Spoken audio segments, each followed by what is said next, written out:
విజయవాడలో పేదవారికి ముఖ్యంగా కాలువగట్టు వాసులకి పునరావాసం కల్పించేందుకు కోట్లాది రూపాయలు వెచ్చించి నిర్మించిన ఇళ్ళు నేడు అసాంఘిక కార్యక్రమాలకు బలైపోతున్నాయి.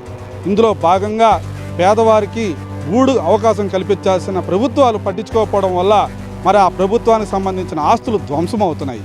ఈ విషయాన్ని మీకు చూపించడానికి, అంటే పేదలకి అందించాల్సిన పక్కా గృహాలు పరిస్థితి ఇప్పుడు ఎలా ఉందో ఇప్పుడు మీకు ప్రత్యక్షంగా చూపించే ప్రయత్నం చేస్తాను. మీరు నాతో పాటు ఫాలో అవ్వండి.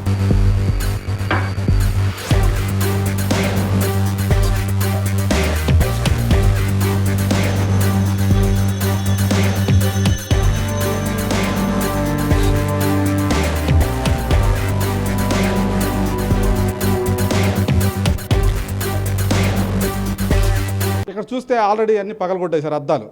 మరి దారుణంగా ఉందన్నమాట. చూడండి, ఇది మొత్తం పగలగొట్టేశారు. మరి కోట్లాది రూపాయలు ఖర్చు పెట్టారు, మరి పేదలకు ఇవ్వలేని పరిస్థితి. ఇక్కడ చూడండి, అంతా కూడా బాత్రూమ్కి వెళ్తున్న పరిస్థితి, మందు తాగుతున్న పరిస్థితి, మందు సీసాలు ఉన్న పరిస్థితి. మరి ఇదంతా కూడా అసాంఘిక కార్యక్రమాలకు అడ్డాగా మారిందనడానికి ప్రత్యక్ష నిదర్శనమే ఇవన్నీ కూడా అని చెప్పుకోవచ్చు. ఇటువైపు చూడండి, ఇక్కడ ఆల్రెడీ మద్యం సేవించడానికి మొత్తం కూడా ఇక్కడ చూసుకోవచ్చు మనం. ఇక్కడ మద్యం సేవించడం, అదేవిధంగా ఇక్కడ నిప్పు కూడా పెట్టారు. అంటే ప్రభుత్వ పక్కా గృహాలంటే వీరికి లెక్క జమ లేదు అన్న విషయాన్ని మనం గ్రహించుకోవచ్చు. అసాంఘిక శక్తులకు అడ్డాగా మారిపోయింది. పాత గుడ్డలు వేసి ఇక్కడ కాల్చుకుంటున్నారు, అదేవిధంగా బహిరంగ మరుగుదొడ్లుగా ఉపయోగించుకుంటున్నారు. మరి అదే ఇక్కడ చూసుకున్నట్టయితే ఇక్కడ బయట చెత్తా చెదారం చూడండి. మద్యపానానికి, అసాంఘిక కార్యక్రమాలకి అడ్డాగా ఈ ప్రభుత్వ పక్కా గృహాలు మారాయని చెప్పుకోవచ్చు.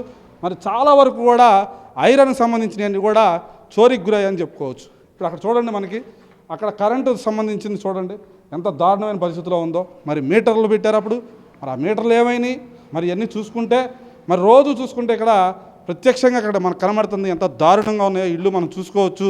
ఇలాంటి పరిస్థితి మరి ఏ ప్రభుత్వంలో ఎవరున్నా కూడా ఇలాంటి వాటి మీద కఠినమైన చర్యలు తీసుకోవాల్సిన అవసరం ఎంతైనా ఉంది. ఎందుకంటే ఇక్కడ సీసీ కెమెరాలు కూడా ఏర్పాటు చేయాల్సిన ఆవశ్యకత ఎంతైనా ఉంది.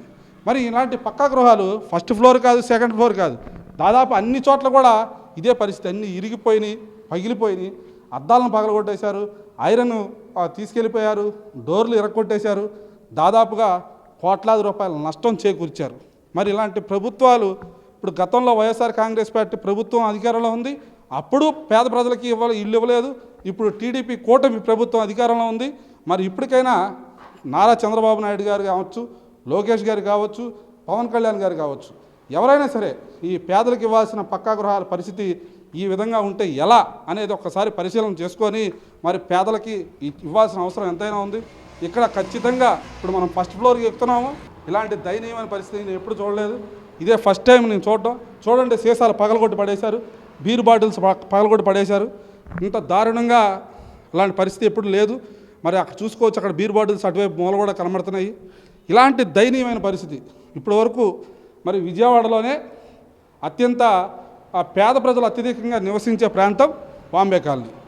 వాంబే కాలనీ, రాజరాజపేట ప్రాంతాల్లో పేదలకు ఇవ్వాల్సిన పక్కా గృహాలు ఇలా నాశనం అయిపోతుంటే కనీసం పట్టించుకున్న నాదుడు లేడు. స్థానికంగా కార్పొరేటర్ ఉన్నారు, ఎమ్మెల్యేలు ఉన్నారు. మరి వీరందరూ ఏం చేస్తున్నట్టు? వాస్తవంగా పేదలకి అందించాల్సిన ఈ పక్కా గృహాలు అందించేసి ఉంటే చాలా బాగుండేది, కానీ గత ప్రభుత్వాలు చేయలేదు.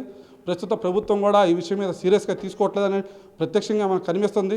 ఇలాగే జక్కంపూడి కావచ్చు, మరి వన్ టౌన్ కావచ్చు, మరి పాల ప్రాజెక్ట్, మిల్క్ ప్రాజెక్ట్ దగ్గర కావచ్చు, ఇలా అన్ని పక్కా గృహాల పరిస్థితి ఇలా అసాంఘిక శక్తులకు మరి ఇలా నాశనం అయిపోయినాయి అని చెప్పుకోవచ్చు. మరి ఇప్పటికైనా ప్రభుత్వాలు స్పందించి వెంటనే వీటికి మరమ్మతులు చేపట్టి ఇందుకు కారణమైన వారు, అసాంఘిక కార్యక్రమాలకు పాల్పడిన ఎవరైతే ఉన్నారో వారి మీద చర్యలు తీసుకోవాల్సిన అవసరం ఎంతైనా ఉంది. ప్రభుత్వ ఆస్తులను ధ్వంసం చేయడం మామూలు విషయం కాదు. దీని మీద మరి ముఖ్యమంత్రి చంద్రబాబు నాయుడు గారు స్పందించాలి, మరి అదేవిధంగా నారా లోకేష్ స్పందించాలి, మరి డిప్యూటీ సీఎం పవన్ కళ్యాణ్ స్పందించాలి అని ఇక్కడ ఉన్న స్థానిక ప్రజలు కోరుతున్నారు. ఇంకో విషయం ఏంటంటే ఈ విషయం మీద ప్రజలతో మాట్లాడడానికి వెళ్తే ప్రజలు మాట్లాడడానికి కూడా భయపడుతున్నారు. మరి మనకు తెలియదు అన్న. అసలు మామూలుగా ఇక్కడ ఏం జరుగుతుంది? ఏమైనా అసాంఘిక కార్యక్రమాలు జరుగుతున్నాయా, లేకపోతే ఎవరైనా వచ్చి ఆకతాయి గ్యాంగ్ ఏమైనా వచ్చి పగలగొట్టారా, లేకపోతే మరి మనకు తెలియదు.